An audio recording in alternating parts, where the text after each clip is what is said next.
प्यारे बच्चों, अस्सलामु अलैकुम। उर्दू कवाइद में मुतशाबा अल्फाज से मुराद ऐसे अल्फाज होते हैं जो अदायगी में मुमासलत रखते हों, यानी एक जैसे हों, मगर उनके मायने मुख्तलिफ हों। यानी दो ऐसे अल्फाज जिनका तलफ़्फ़ुज़ एक दूसरे के मानिंद हो, जिनकी आवाज एक सी सुनाई दे, लेकिन शक्लो सूरत में और मायने के एतबार से एक दूसरे से जुदा हों। अंग्रेजी में ऐसे अल्फाज को होमोफोन्स कहा जाता है। होमो का मतलब होता है सेम और फोन्स का मतलब होता है साउंड। मतलब एक से साउंड या एक सी आवाज वाले अल्फाज को मुतशाबा अल्फाज कहा जाता है। स्क्रीन पर इस वक्त हमें 5 जुमले नजर आ रहे हैं। इन जुमलों के आगे हमें कौसैन में मुतशाबा अल्फाज दिए गए हैं। हमें इन्हीं अल्फाज की मदद से खाली जगहों को पुर करके जुमले मुकम्मल करने हैं। हमारा पहला जुमला है, अम्मी जान ने डैश दी कि तुम डैश सलामत रहो। हमारे पास जो अल्फाज हैं वो है सीन दाल अलिफ सदा और स्वाद दाल अलिफ सदा। अब आपने गौर किया होगा कि इन दोनों अल्फाज की आवाज, इनका तलफ़्फ़ुज़ एक सा है, सदा। लेकिन आपने ये भी देखा होगा कि एक लफ्ज सीन से शुरू हो रहा है और दूसरा स्वाद से। सीन दाल अलिफ सदा का मतलब होता है हमेशा। आपने उस पौधे का नाम तो सुना होगा ना, जिसे सदाबहार कहते हैं। उसे सदाबहार इसलिए कहते हैं क्योंकि गर्मी हो या सर्दी, उसमें सदा फूल आते हैं। उसके ऊपर, उस पौधे के ऊपर सदाबहार रहती है। दूसरा लफ्ज जो हमारे पास स्वाद से है, इसका मतलब है दुआ या फिर बुलंद आवाज में किसी को कुछ कहना, आवाज लगाना। अब अगर हम अपना जुमला देखें, अम्मी जान ने डैश दी, दुआ दी, दुआ स्वाद से सदा, तो हम यहाँ पर लिख देंगे सदा कि तुम डैश सलामत रहो, हमेशा सलामत रहो, मतलब सदा। सीन दाल अलिफ सदा। ये हमारा पहला जुमला मुकम्मल हो गया। हमारा दूसरा जुमला है, डैश की नमाज के बाद दिए जाने वाले दर्स का सब पर बहुत अच्छा डैश हुआ।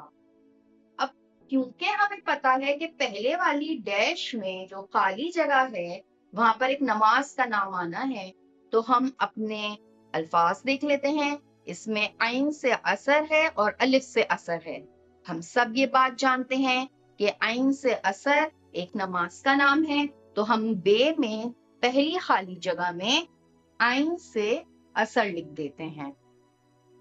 तो अब हमारे पास कौन सा लफ्ज बचा?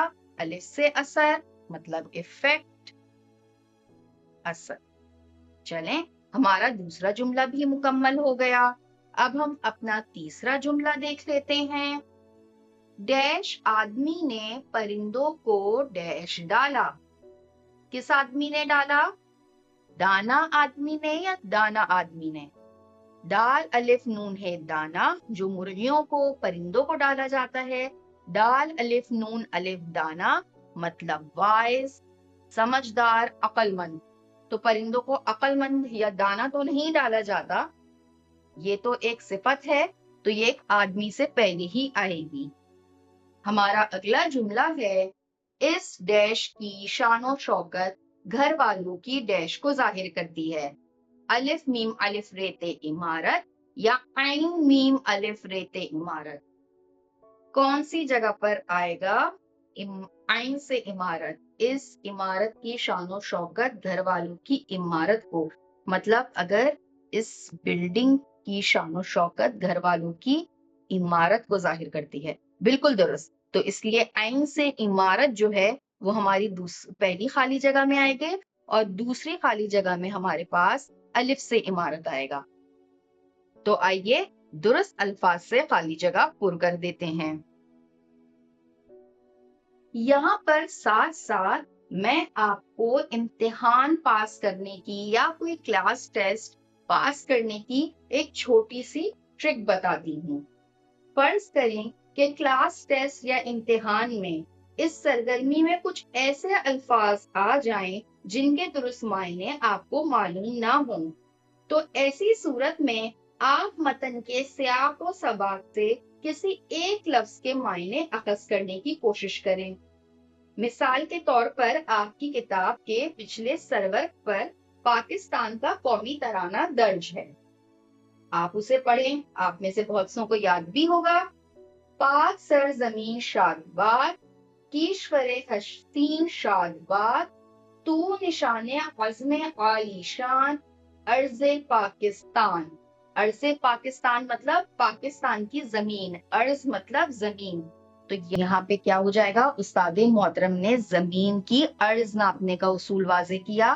तो यहाँ पर हमने लिख दिया अलिफ रेज़ वाद अर्ज, जिसका मतलब है जमीन, और यहाँ पे अर्ज नापने का उसूल वाज़े किया। आपकी किताब कारवाने उर्दू 5वीं जमात के लिए सफा नंबर 68 पर मौजूद सरगर्मी नंबर 8 में कुछ ऐसे ही जुमले दिए गए हैं जो आपको दुरुस्त मुतशाबा अल्फाज से पुर करके मुकम्मल करने हैं। उम्मीद है कि इस मश्क के बाद आप तमाम जुमले खुद मुकम्मल कर पाएंगे। अस्सलामु अलैकुम।